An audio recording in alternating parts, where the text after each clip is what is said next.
This is the first N-scale locomotive I've ever purchased, and I've never ran it because it is not DCC activated. It is a Walthers EMD GP38-2, and it says it is DCC ready. So today we're going to install this decoder, which is from Digitrax, part number DN163L0A. I've never installed a decoder before, but we're going to give it an attempt, and hopefully we can get this running.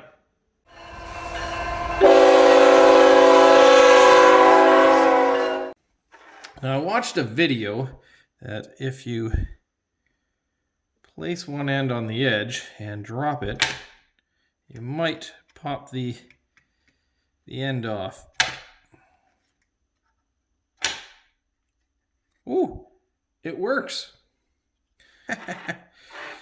All right.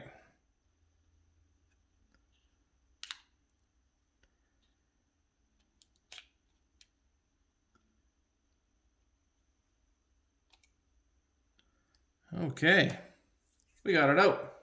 To remove the decoder, all I'm going to do is pull back like that. It's just catching right here, so we'll give a little hand. He's still snagging. There it goes.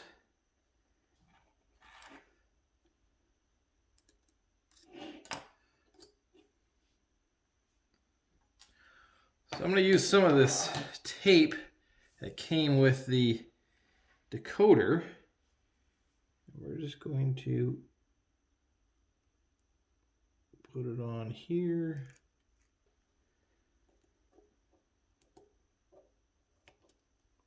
Okay. Hopefully it sticks.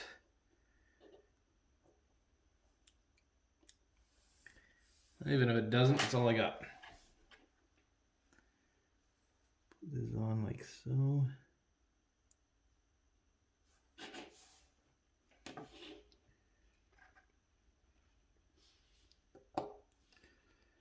Push it forward.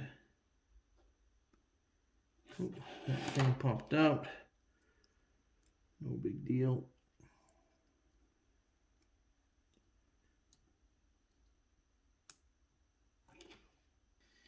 Apparently that's it. Seems relatively easy, I guess. And we put it back together and that's it.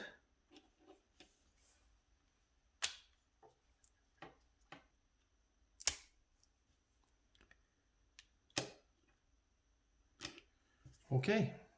All right, let's go ahead and program this. So we'll turn the track on. And then we're going to select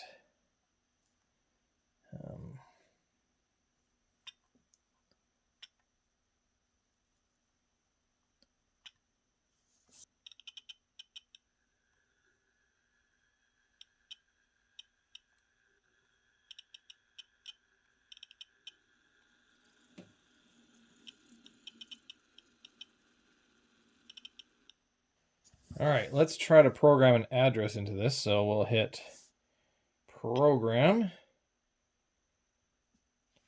We want 4-digit address. Okay.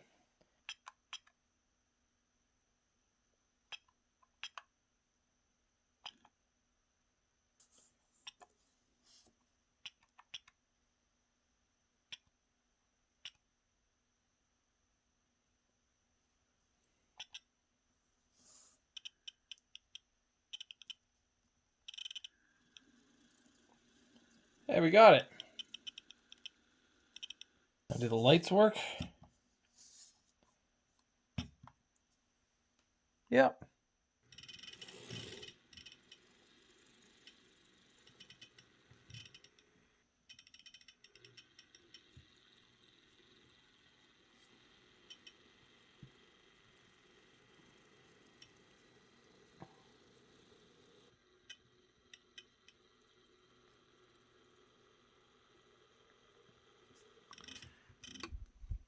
It gets stuck.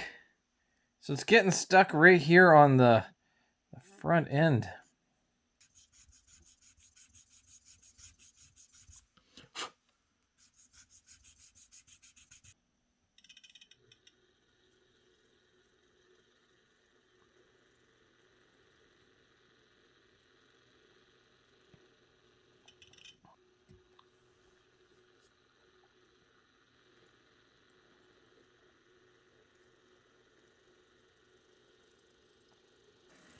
So is this little GP38 going to pull a 10-car train up our hill? Let's find out. You know, our GP40 and SD40 pulls it up pretty easily. This one's starting to slow down. And I would say that is stopped. So no, it is not going to pull it up it. This time we're giving it some power. And we'll see if it makes it up.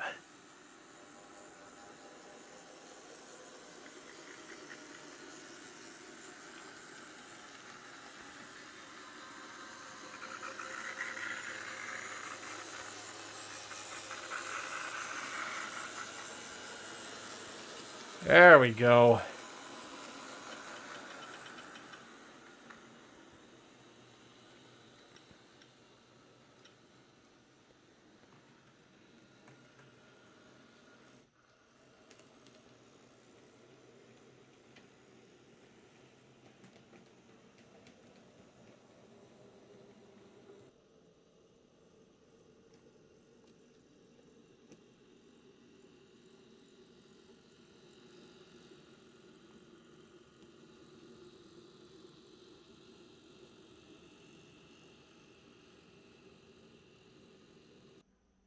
So we got it working. It runs pretty good. The installation of the decoder was very easy, even though I've never installed one before. It was very simple to figure out.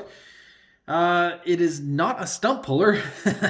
It definitely had some trouble climbing the hill with 10 cars on the train, but that's okay. It's not a big deal. I did notice that with the Digitrax controller, I had to set it to 10 just to get it to move. So if there's a way to change that, I'll have to figure that out. If anybody knows, leave a comment. That'd be helpful. Overall, though, I just really like the look of it. Also, the Walthers kit comes with these little, additional details, I guess. This would go over this fan right here, which I'm not going to install. But it does come with these plows for the front and rear, and I am going to install those because I feel like that would look a little bit better. So let's do that. So the first thing to do, I think we're going to just open up these holes a little bit.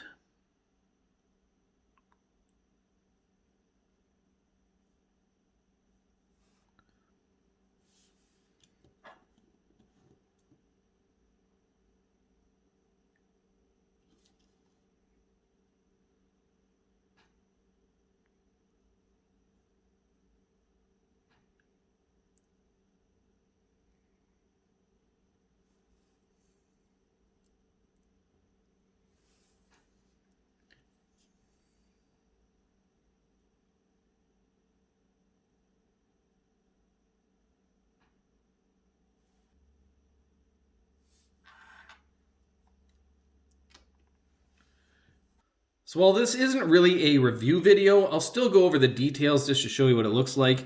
First and foremost, the paint, I really like it. I love this paint scheme. There's no bleeding with the paint on all the edges. All the lettering is very crisp and clear, so that's good. Yellow paint right here. There's no bleeding into the handrails. So paint-wise is good. Stairs, again, just on the edges, nothing more. The molding on the roof, very plain, but that's just the way this model comes. We have details in the bolts. We have the fans that all look pretty good. So whatever's molded still looks pretty good.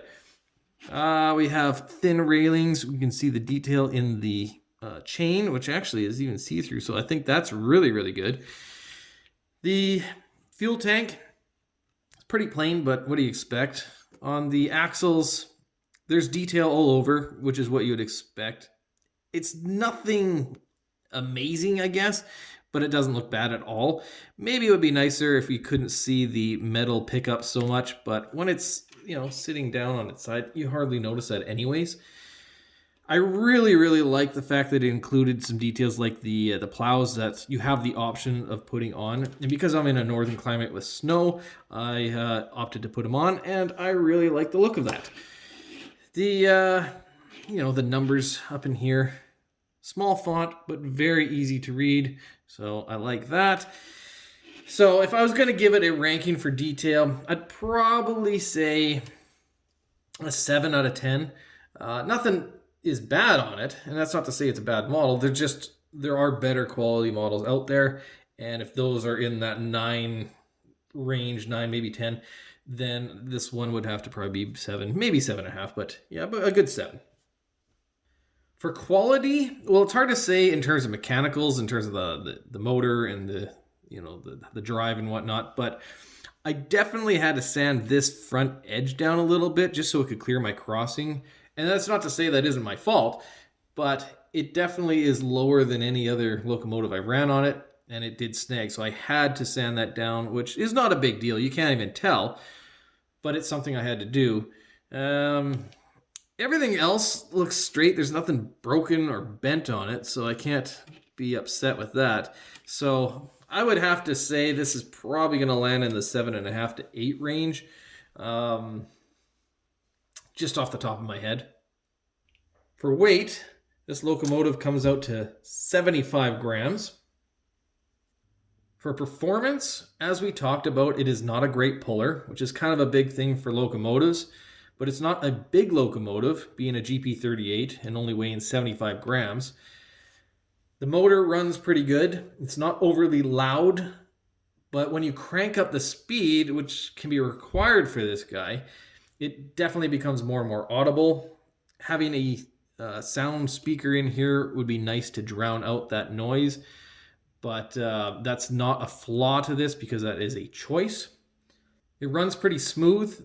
It didn't have any real problems going around the track, but I did notice once in a while that there'd be a very slight hesitation, and that could be a case of just like maybe dirt on the track, or maybe this needs to be gone through and cleaned up because it is not a brand new locomotive. So it could be related to that, but either way, it does it. So something to consider.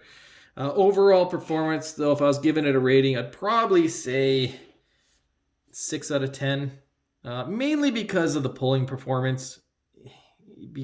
There are better locomotives out there, and if I compare it to my Atlas GP40, that one pulls significantly better than this. Overall, I'd probably give this a 7 out of 10. And you know what? I don't care because I love it. I think it looks great. It performs as I need it to. And that's all that really matters is this going to get the job done, and does it look good enough for you? And for me, it is great. So if you like this video, hit the thumbs up, subscribe, and thanks for watching.